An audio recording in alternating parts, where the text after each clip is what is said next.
Fala, meus futuros residentes. Eu tô aqui para comentar com vocês uma série de vídeos sobre cada prova prática que eu fiz em São Paulo. E isso é fundamental para a preparação de prova prática de vocês. Quando chegar mais cedo na prova prática, em novembro ou em dezembro, vocês têm que começar a treinar as estações e treinem as estações que eu comentar nesses vídeos. Porque é muito comum a uma estação de uma prova prática de uma instituição cair no outro ano em outra instituição. Por exemplo, no meu ano caiu várias provas práticas de cima do bebê sacudido. Essa é da prova da USP São Paulo, do ano de 2017, que selecionou os residentes de 2018. Primeiro, como eu sempre falei, para ter uma boa preparação para a prova prática, você tem que ter uma boa base teórica.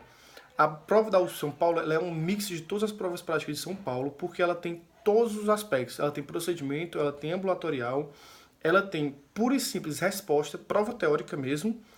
Ela também vai te avaliar nos quesitos éticos da coisa. Então vamos lá.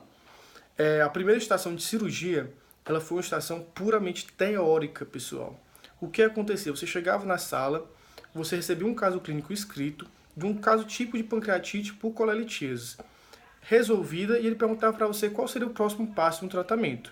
Nesse momento, a resposta correta seria uma colestectomia videolaparoscópica. Colestectomia videolaparoscópica. Quando você acertava isso, ou então se você errasse, tanto faz, você passava para a próxima fase, que era identificar em um vídeo os principais pontos anatômicos de uma colestectomia videolaparoscópica. Ou seja, você tinha que saber onde é que ficava um ducto cístico, onde é que ficava uma artéria cística, a composição do triângulo de calor, você tinha que saber o colédoco, ou ducto hepático principal, você tinha que saber também o aumento, o fundo gástrico e tudo isso. Após você fazer esses principais pontos anatômicos da colestectomia videolaparoscópica, você tinha que ver uma colangiografia intraoperatória sendo feita, e ele perguntava que exame era esse. Após você responder uma colangiografia intraoperatória, ele perguntava quais alterações você poderia encontrar nesse exame. Pronto. Era só isso a estação de cirurgia puramente teórica. Passando dessa, você ia para a estação de preventiva. Na estação de preventiva, também começou com pergunta puramente teórica. Ele dava um caso clínico para você e ele pedia para você evoluir esse caso clínico no método SOFA. Após a evolução do método SOFA, você realmente começava uma prova prática em que você atendia um paciente com hipertensão estágio 1, recém-diagnosticado, então nem tinha fechado o diagnóstico ainda, em cujo foco da consulta era sobre prevenção quaternária, em que o paciente falava para você que queria fazer um angiotensese de coronárias e você tinha que explicar para ele que não era o procedimento adequado no momento pelo quesito da prevenção quaternária. Depois da estação de preventiva, além disso, pessoal, você tinha que falar em mudança de estilo de vida, você tinha que abordar o paciente pelo todo. Mas o mais importante da questão era mesmo a questão da prevenção quaternária, que era o cerne da questão, além de você ter que orientar mudança de estilo de vida, alimentação, ver como é que era a dinâmica familiar e tudo mais. Pronto. Após essa estação, você ia para a estação de clínica médica. Na estação de clínica médica, pessoal, o que é que foi? Foi uma estação muito teórica, prática e procedimento. Primeira coisa que ele perguntava era puramente teórica. Ele dava uma foto de um raio-x para você e ele perguntava se o acesso nervoso central estava bem colocado ou não. No caso, ele estava, você marcava sim. Após isso, ele pedia para você coletar uma gasometria venosa central em um equipamento que eles tinham. Então, a primeira coisa que eu quero falar para vocês. Uma coisa que eu fiquei muito impressionado antes de fazer o CEP médico, ele falava assim, lá tem uns bonecos de última geração, você vai aprender muito com esses bonecos, você vai ter contato e tal. Eles realmente têm uns bonecos muito massas, mas tenham noção que boneco massa não cai em prova prática. Por quê? Porque boneco massa, você tem que ter milhares dele para aplicar na prova prática. E ninguém tem. Todo mundo tem 10, 15 no máximo, entendeu? Então, não cai boneco massa na prova prática. Então, era um negócio bem arcaico mesmo, em que você tinha que coletar a gasometria venosa central. Após a coleta da gasometria venosa central de forma correta e identificada, você ia ver a gasometria venosa central e receber uma prescrição. E lá você via que a saturação venosa central estava abaixo de 10%, cujo item principal da prescrição a adicionar era a dobutamina.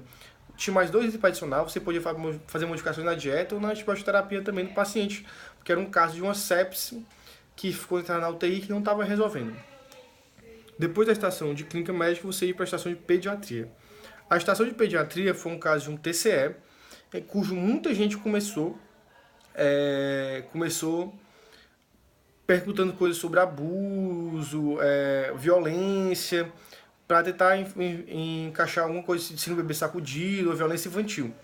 O que aconteceu? muita gente como eu já estava calejado de prova prática e começou a ir nesse caminho e começou a ver que o examinador não marcava nada no checklist. E aí eu fui, não, pô, isso aqui é só TCE mesmo. Eu comecei a fazer as perguntas só de TCE.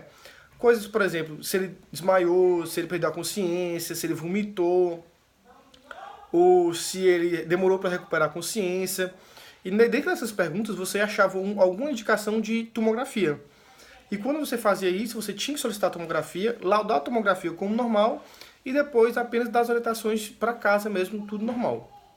Após a estação de pediatria, a gente ia para a última, que era a mais completa, que era a estação de GO.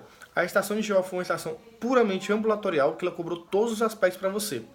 Desde a consulta pré-concepcional, que era a primeira fase, que você tinha que falar com a paciente, identificar que o casal fazia uso de maconha, identificar também que eles não faziam uso de ácido fólico, recomendar a parada do uso de preservativo, iniciar o uso das vacinas na consulta pré-concepcional, e após tudo isso, ela voltava para você.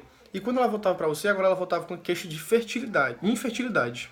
E quando ela voltava com a queixa de infertilidade, você tinha que convocar parceiro novamente, você tinha que solicitar os principais exames de infertilidade, todos decorados, puramente teórico. E após você solicitar os principais exames de fertilidade, você vai solicitar dois que são fundamentais, que é a histerossalpingografia e o espermograma. Existem outros, você tem que solicitar também, fazer parte da questão. Mas esses dois tinham alteração na questão, que era um espermograma com azoospermia, ou seja, estava tudo alterado, e além disso ela tinha uma oclusão tubária bilateral das trompas. E aí, pessoal, a conduta era você indicar uma FIV para ela, além de você explicar que não, nesse caso a videolaparoscopia não seria suficiente por ter um fator masculino grave associado. Se você esquecesse, assim como eu, de perguntar se eles fizeram parar de fazer o uso da maconha, você também perdia pontos, porque você tinha que argumentar que eles parassem de fazer o uso da maconha. Então, essa foi a prova prática da USP São Paulo.